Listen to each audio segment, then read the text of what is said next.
नमस्कार। कई कश्मीरी पंडित मायूस हैं। महाशिवरात्रि आ रही है लेकिन उनकी जेबें खाली हैं। उन्हें 8 महीने से सैलरी नहीं मिली है। सरकार कहती है वो कश्मीर घाटी जाकर अपनी नौकरी ज्वाइन करें तब उन्हें उनकी तनख्वाह मिलेगी। इनका कहना है कि वहां सुरक्षित माहौल नहीं है। अब बात बात में उनका डर छलक आता है। दरअसल आइए पहले सुन लेते हैं। आज 90 में मेरे को मेरे पिताजी की याद आ गई। ऐसा ही कुछ मंजर तब भी होगा जब हम लोग कश्मीर छोड़ के यहाँ आए थे। रहने के लिए घर नहीं थे, रास्तों पे हमने रातें गुजारी। आज 2023 है और मेरे माँ बाप को जहाँ पे उन्होंने मेरा फ्यूचर इतना अच्छा किया, पढ़ाई इतनी अच्छी दी, और करंट डिस्पेंसेशन में मैं आज फिर इसी सड़क पे आ गया हूँ। खाली अपनी जान की सुरक्षा मांग रहा हूँ। उसकी एवज में पिछले 8 महीने से मेरा सैलरी रोक दिया गया, मेरे पर सप्रेशन के ऑर्डर डाले गए। ये जो पीसफुल प्रोटेस्ट था ये खाली आप लोगों को, हम तो सोए नहीं लेकिन आप लोगों को जगाने के लिए कि आप लोग जागिए और हमारा कुछ निष्कर्ष निकालिए। धन्यवाद। तो कश्मीरी पंडितों के इस मोहभंग की कहानी अब बार बार दोहराई जा चुकी है। 2008 में घाटी में कश्मीरी पंडितों की वापसी के लिए प्रधानमंत्री विशेष पैकेज का ऐलान हुआ। 6000 कश्मीरी पंडितों को घाटी में नौकरी का प्रस्ताव दिया गया। इस प्रस्ताव के तहत हजारों पंडित परिवारों की घाटी में वापसी हुई। लेकिन बीते साल मई में राहुल भट्ट की हत्या के बाद माहौल बदल गया। आतंकियों ने के लक्षित हत्याओं और हमलों के बाद कश्मीरी पंडित घाटी छोड़कर भागने लगे। सरकार ने ऐसे कई परिवारों को पलायन से भी रोका। ये परिवार ट्रांजिट कैंप्स में रहने को मजबूर हुए। इन्होंने मांग की है कि इनका तबादला घाटी से बाहर किया जाए। जब तक इन्हें सुरक्षा नहीं दी जाती ये काम पर नहीं लौटेंगे। सरकार ने इनका वेतन बंद कर दिया। कहा कि जो काम पर लौटेंगे सिर्फ उन्हीं को तनख्वाह मिलेगी। तो इस टकराव के 8 महीने अब हो चुके हैं। कश्मीरी पंडित लगातार प्रदर्शन कर रहे हैं। जिस सरकार को वो अपना मानते थे वो अब उन्हें पराई लगने लगी है। अब शिवरात्रि आ रही है तो बीजेपी को भी चिंता है कि ये त्योहार फीका ना गुजर जाए। हालांकि उपराज्यपाल भरोसा दिला रहे हैं कि सभी पंडित घाटी लौटेंगे और सुरक्षित माहौल में काम कर पाएंगे। महाशिवरात्रि जो महापर्व है, महापर्व, उसका ये जो कश्मीरी पंडित एम्प्लॉइज की सैलरी का मसला हल हो, आपके रहने का इंतजाम सुरक्षित हो, आपके बच्चे, आपके परिवार सुरक्षित हो, ये हमारी चिंता में सर्वोच्च स्थान रखता है। जो भी आवश्यक होगा इसके लिए किया जाएगा। एक छोटी बात और जोड़ना चाहूंगा। अभी श्रीनगर में एक हाउसिंग कॉलोनी का शिलान्यास मैंने किया था। थोड़े दिनों में वहाँ इंफ्रास्ट्रक्चर का काम चल रहा है। उसमें जो व्यवस्था है उसमें रिटायर्ड आर्म फोर्सेस के लोग, रिटायर्ड सीएपीएफ के लोग 50% और 50% आप जैसे लोग उसमें प्लाट ले सकते हैं। तो आपने सुना कि किस तरह से कोशिशें नेताओं की तरफ से जा रही है, लेकिन कश्मीरी पंडितों के सामने सवाल वही है किसके भरोसे घाटी में जाएं। तो सच की पड़ताल में हमारा सवाल यही है, घाटी छोड़ने वाले कश्मीरी पंडितों को 8 महीने से नहीं मिला है वेतन। क्या उपराज्यपाल की बात पर भरोसा कर कश्मीरी पंडितों को घाटी लौटना चाहिए? आपके पास 3 विकल्प हैं, हाँ, नहीं और कह नहीं सकते। आपकी राय दिखाएंगे हम ब्रेक के बाद सच का मीटर में। फिलहाल हमारे साथ 2 खास मेहमान हैं। आपको बता दें हमारे साथ पीएमएस पैकेज कर्मचारी संगठन के महासचिव राकेश कुमार हैं और जम्मू कश्मीर बीजेपी के प्रवक्ता ठाकुर अभिजीत सिंह भी जुड़ेंगे। लेकिन पहले राकेश कुमार हमारे साथ मौजूद हैं। राकेश जी, जब आपको हर तरफ से आश्वासन मिल रहा है तो हिचकिचाहट कैसी? नमस्कार, मेरी आवाज आ रही है? जी बिल्कुल आ रही है। देखिए, आश्वासन की बात है। आश्वासन हमें अक्टूबर 2021 को भी मिला था जब हमारी भाई बहन दीपक चंद जी और सुपेंद्र कौर को मारा गया था 7 अक्टूबर को। और नवंबर में हम चले गए कि हालात वहां पे ठीक होंगे। लेकिन मैक्सिमम एम्प्लॉय हमारे सर्दियों में घर पे होते क्योंकि वो एजुकेशन डिपार्टमेंट। जो ही हम वापस चले गए तो 12 मई 2022 को हमारे राहुल भट्ट जी की शहादत होती है। तो 27 मई उसी मंथ में हमारी 25 मेंबरिया डेलीगेशन टीम अपनी मोहतम एलजी साहब से मिलते हैं और वहां पे आश्वासन मिलता है अब आगे मृत्यु नहीं होगी।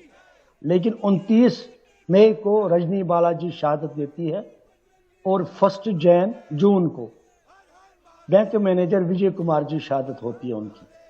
तो ऐसे आश्वासन के बाद अगर ये सिलसिला चालू रहा तो हमारा कॉन्फिडेंस कैसे आएगा। उसके बाद जो हम सड़कों पे वहां पे उतरे तो कहीं न कहीं हमारी एडमिनिस्ट्रेशन ने हमें इंडायरेक्टली बोला कि आप यहां से निकल जाइए, जिसका समर्थन हमारे माननीय एलजी साहब ने बोला कि हमने जी इनको ब्रीदिंग पीरियड दिया था अगस्त तक। मुझे इनमें समझ नहीं आ रहा है ब्रीदिंग पीरियड था तो क्यों था, अगर था तो उसके बाद बदला क्या। उसके बाद मृत्यु ये किलिंग का सिलसिला बढ़ता गया। हमारे सुनील कुमार जी नॉन माइग्रेंट थे, 32 साल से वहां रह रहे थे, उनको ऑर्चर्ड में मारा गया। पूरन कुमार को मारा गया। ये कश्मीरी पंडितों की मैं बात कर रहा हूँ, पिछले साल की बात कर रहा हूँ। उसके साथ साथ मेरे अन्य भाई जो नॉन लोकल्स थे जो बाहर से, उनको मारा गया। ऐसी सिचुएशन में हमें बोला जा रहा वापस जाइए, ज्वाइन कीजिए, क्योंकि प्रैक्टिकली कुछ बदला नहीं है। हाँ, सिचुएशन में थोड़ा सा चेंज आया होगा। क्वार्टर अभी बन रहे हैं, अभी शिलान्यास किया हुआ है, उसको बनने में थोड़ा समय लगेगा। आप देखिए जब ऐसी सिचुएशन होती है तो वहाँ का जो लैंडलॉर्ड है वो अपने टेनेंट को भी रखने में डर रहा है। क्यों? अगर कल को उसके यहाँ उसका टेनेंट मारा जाता है तो उसको सिक्योरिटी थ्रेट होती है, उसको भी पूछताछ होती है। तो उस सिचुएशन में उन्होंने हमें बोला गया आप खाली कीजिए। आज जब हम खाली होके आए हैं तो आज की ये हमारी प्रशासन बोलती है आप जाइए, ज्वाइन कीजिए। ज्वाइन तो करेंगे लेकिन पता नहीं रहेंगे कहाँ पे। ठीक है, ठीक है। ये ठाकुर अभिजीत सिंह हमारे साथ बीजेपी के हैं। अभिजीत सिंह, आपने इनकी पसोपेश सुनी है, क्वार्टर्स अभी तैयार नहीं है, सरकार कहती है वो वापस जाएं, लेकिन अगर जिस तरह से हालात वहां पे बनते हैं, क्या विकल्प, क्या जवाब देंगे इनको? आप कहाँ पे रहें, कैसे रहें? देखिए, सबसे पहली बात तो जो मैं कहना चाहता हूं कि जो कश्मीरी पंडित हैं, कश्मीरी पंडितों को हम रूह मानते हैं, आत्मा मानते हैं कश्मीर की, और बिना इनके कश्मीर अधूरा है। जिस तरह से कश्मीरी पंडितों ने जो मुसीबत आज तक झेली है वो हम भली भांति जानते हैं, लेकिन भारतीय जनता पार्टी इनके साथ हर पल इनके साथ खड़ी है। और जो रही माननीय एलजी साहब ने भी जिस तरह से कहा कि हर एक चीज का ध्यान रखा जाएगा, और कुछ अप्रिय घटना बीच में घट गई जिसके कारण मैं समझ सकता हूँ कोई भी खौफ सत्ता हो सकता है, लेकिन अब जो सिचुएशन है वो काफी पहले से हो चुकी है। एक चीज आप समझिए कि कश्मीर के अंदर जो कोई भी सर्व कर रहा है वो कहीं ना कहीं भारत माता के लिए, अपने इन सब चीजों के लिए वहां पर है, भले वो कोई भी हो, वहां पर इसी के लिए जा रहा है। और सबसे बड़ी बात यह आती है कि अगर भारतीय जनता पार्टी के अलावा मुझे और कोई ऐसी पार्टी बता दी, राजनीतिक दल की बात नहीं है ठाकुर जी, अगर आप वाकई में आप जानते हैं कि वो लोग रुके, एक तो तनख्वाह की बात है, 8 महीने से कुछ तनख्वाह नहीं मिली है, अगर वो गुजारा बसर कर ले कुछ तो उनको मिलना चाहिए। दूसरी बात, वो रहे कहाँ? तनख्वाह की बात तो बाद में आती है। जिस तरह से उन्होंने अपनी बात कही कि कोई उनको किराए पे रखने के लिए भी तैयार नहीं है, क्योंकि वो डरते हैं कि कुछ हो गया तो उनके ऊपर भी थ्रेट आ जाएगा जो ओनर होंगे, तो उस लिहाज से इनके लिए तो रहने के लिए भी मुश्किल है। शिलान्यास हो गया लेकिन क्वार्टर्स नहीं बने, कहाँ पे रहेंगे? देखिए, अभी ऐसा नहीं है कि नहीं, अभी काफी लोगों को वहां पर जो है अकोमोडेशन दी गई हुई है। नई अकोमोडेशन है, वो नई चीजों के लिए दी जा रही है, लेकिन अकोमोडेशन सबके पास अवेलेबिलिटी वहां पर है। और एक चीज समझिए कि इसमें से काफी सारे एम्प्लॉयज हैं, नियर अबाउट 60-70% एम्प्लॉयज हैं जो अभी वापस वहां पर ज्वाइन कर चुके हैं। बाकियों की मैं स्थिति समझ सकता हूं, क्योंकि जो जान का खौफ है वो सभी को होता है, लेकिन सिचुएशन इसी तरह की है जिस सिचुएशन को अब अगर आपने सुना होगा, माननीय गृह मंत्री जी ने भी कहा कि अब ये सिचुएशन पहले से आहिस्ता आहिस्ता इंप्रूव हो रही है। एक चीज समझिए कि जहां तक बाहर रही कश्मीरी पंडितों की और जो सियासत खासकर बाकी पार्टी कर रही है, मैं जी सिर्फ 1 मिनट लूंगा। आप एक समझिए कि हमसे ज्यादा संजीदा कौन है कश्मीरी पंडितों को लेकर, क्योंकि हम हर रोज पीस के लिए कर रहे हैं, हम रोज पद के लिए काम कर रहे हैं। तो सबसे बड़ी बात, जो सबसे बड़े गुनाहगार थे कश्मीरी पंडितों के, यासीन मलिक, शबीर शाह, बीटा कराटे, इन जैसे लोगों को सलाह करके पीछे कौन लेकर आया? भारतीय जनता पार्टी इनको लेकर आया। राकेश कुमार, अब आपने सुना बीजेपी कह रही है हम ही हैं जो आप लोगों के खैर ख्वाह हैं, हम ही आपका ध्यान रख सकते हैं। जी, मैं कुछ करेक्ट करना चाहूंगा यहाँ पे। हम 6000 मुलाजिम लगे हैं, अब तक 1056 क्वार्टर खाली दिए गए हैं, तो ये गलत है कि सबको क्वार्टर दिए गए हैं, पहली बात। दूसरा, क्वार्टर बनने में टाइम लग रहा है। हाँ, हमें विश्वास है बीजेपी एज सच पार्टी, तभी तो हम बीजेपी के ऑफिस के सामने धरने कर रहे हैं, क्योंकि इन्हीं पे विश्वास है कि ये हमारा समाधान करेंगे, इसमें कोई शक नहीं है। शक होता तो उनके ऑफिस के सामने हम धरना नहीं देते। इस पे हमें विश्वास है ये पार्टी करेगी। लेकिन तब तक जब तक काम नहीं हो रहा है तब तक तो हमें थोड़ा सो रिलैक्स तो दिया जाए, हमारी जानों पे सौदा ना किया जाए, ये मेरी सबसे रिक्वेस्ट है। अभी 1056 क्वार्टर है, 6000 मुलाजिम है। दूसरी बात, जैसे मेरे ठाकुर साहब ने बोल दिया अभी कि 80% एम्प्लॉयज ने ज्वाइन किया, मैं आपको थोड़ा ब्रेकअप दे दूं। यहाँ पे हम 6000 एम्प्लॉय है, इनके डाटा के हिसाब से अब तक 3000 एम्प्लॉयज की सैलरी रिलीज कर दी गई है, जिसमें 2550 की सैलरी अब तक नहीं आई है। डाटा ऊपर नीचे हो सकता है, लेकिन ब्रेकअप बता दो, कोई 700 के एम्प्लॉय हमारे डेपुटेशन पे जम्मू में है, किसी भी रीजन से हैं, ऑलरेडी वो जम्मू में डेपुटेशन पे है। 500 जो नॉन माइग्रेंट्स है और 500 जो अन्य समुदाय के जिसमें सिख और मुस्लिम है, ये कोई अराउंड 1700 के आसपास बनते हैं। तो मैं आपको बता दूं 1700 हालात खराब हुए या नहीं हुए, इनकी सैलरी कंटिन्यू आ रही थी, तो आपने खाली 1300 की सैलरी छोड़ी है आउट ऑफ 6000, जो 25% भी नहीं बन रहा है। ठीक है। सेकंड, जिन्होंने ज्वाइन किया वो एजुकेशन डिपार्टमेंट के थे, that is almost 90% resume duty for, because education में विंटर वेकेशन होती है तो लास्ट डे में ज्वाइन करके वापस आए, वहां नहीं बैठे हैं।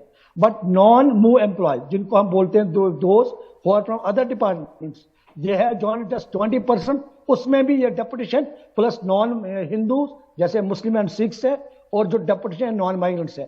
तो मेरे कहने का तात्पर्य ये है, जो वहां से भाग के डर के आए, जिनको अपना कोई साधन नहीं है, उसमें से ऑलमोस्ट 70-80% यहाँ पे ही है। ठीक है, बिल्कुल ठीक है। राकेश जी, मेरे पास समय इतना है, लेकिन आपने अपनी बात रखी, अभिजीत सिंह आपने भी अपनी यहाँ पे बात रखी, लेकिन वाकई में बहुत पेचीदा मसला है और विश्वास दोनों को एक दूसरे की जरूरत है, ये हम सब समझते हैं। लेकिन इस समय वहां पे लोगों को जिनको तनख्वाह नहीं मिली इतने महीनों से, उनकी जिंदगी बसर करना बड़ा मुश्किल हो रहा है। एक छोटा सा ब्रेक ले रहे हैं और जवाब भी देंगे सच का मीटर क्या कहता है, एक छोटे से ब्रेक के बाद।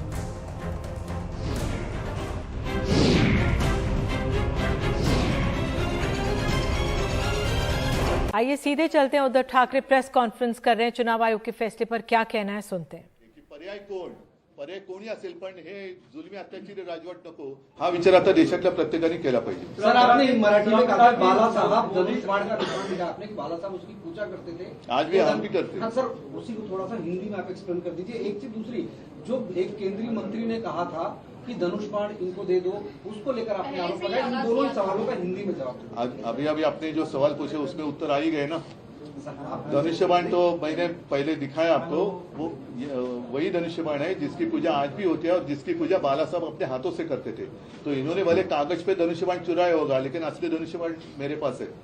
और उस धनुष्य बाण की ताकत जिसकी पूजा बाला साहब ने की है, वो जो उसमें शक्ति है, वो शक्ति की ताकत इनको दिखेगी। सर्वोच्च न्यायालय में क्यों नहीं चलता? आपने कहा कि मोदी का चेहरा महाराष्ट्र में नहीं चलता। वो पता चला उनको, पता चला मोदी का चेहरा महाराष्ट्र में नहीं चलता, इसलिए अब बाला साहब तो अब नकाब पहन के वो सारे भाजपाई मैदान में उतरना चाहते हैं। बाला साहब नाम ही चल रहा है, धनुष्य बाण चलता है, शिवसेना चलता है, भाजपा की जादू नहीं चल रही है। जो पिछले चुनाव हो गए 5, उनमें से कितना भाजप सिर्फ एक जीत गई पदवीधर मध्ये, आणि तो सुद्धा उमेदवार आमचा चोरलेला, म्हणजे उमेदवार भी उनको चोरी करना पड़ता है। सर्वोच्च न्यायालयामध्ये देखील उद्धव साहेब एक मोठं आव्हान असणार आहे, कारण आजही 7 जजेसच्या कॉन्स्टिट्यूशन बेंचकडे हे प्रकरण वर्ग करण्यासाठी एक रिमार्क पास केले गेलेला आहे की 21 फेब्रुवारीला आम्ही विचार करू, तोपर्यंत आमच्याकडे तो आव्हान, त्याला तुम्ही कसं आव्हान काय, जो असे शेवटी जर 5 न्यायमूर्ती त्यांच्या यांनी न्याय देऊ शकत असतील तर आम्हाला काही अडचण नाहीये। त्यांनी आमचं म्हणणं एवढंच आहे की जसं आता निवडणूक आयोगाने एक खेळ केला की त्यांनी प्रतिज्ञापत्र आमच्याकडनं घेतली, त्यांनी सदस्यपत्र आमच्याकडनं घेतली आणि वरकरणी सगळं आम्ही खूप खोलात जातो याचं दाखवून, मी मगाशी म्हटलं ते परत सांगतो की शेण खायचं ते खाल्लंच। त्याच्यामुळे आमचा विश्वास आता न्यायमूर्तींवरती आहे, ते अत्यंत निपक्षपातीपणाने आजपर्यंत सगळं तो कारभार चाललेला आहे आणि त्यांनी घटनाक्रम जो काय आहे, पहिलं काय घडलं दुसरं काय घडलं त्याच्याप्रमाणे घटनाक्रम लक्षात घेऊन ते विचार करतात असं आम्हाला वाटतं आणि तीच एक शेवटची आशा आहे। कारण ती जर का आशा आता संपली तर मग आपल्या देशामधल्या निवडणुकाच रद्द करून एक छत्री अंमल सुरू करायला काय हरकत नाही। निवडणुकांचं तरी लोकांना कशाला तुम्ही रांगेत उभं करता? राज्यपाल भगतसिंग कोश्यारी यांच्या विरोधात तुम्ही प्रचंड आंदोलन केलं, त्यांना हटवण्याची मागणी केली, त्यानंतर आज त्यांचा शेवटचा दिवस होता, जाता जाता अपशकुन झाला असं वाटतं?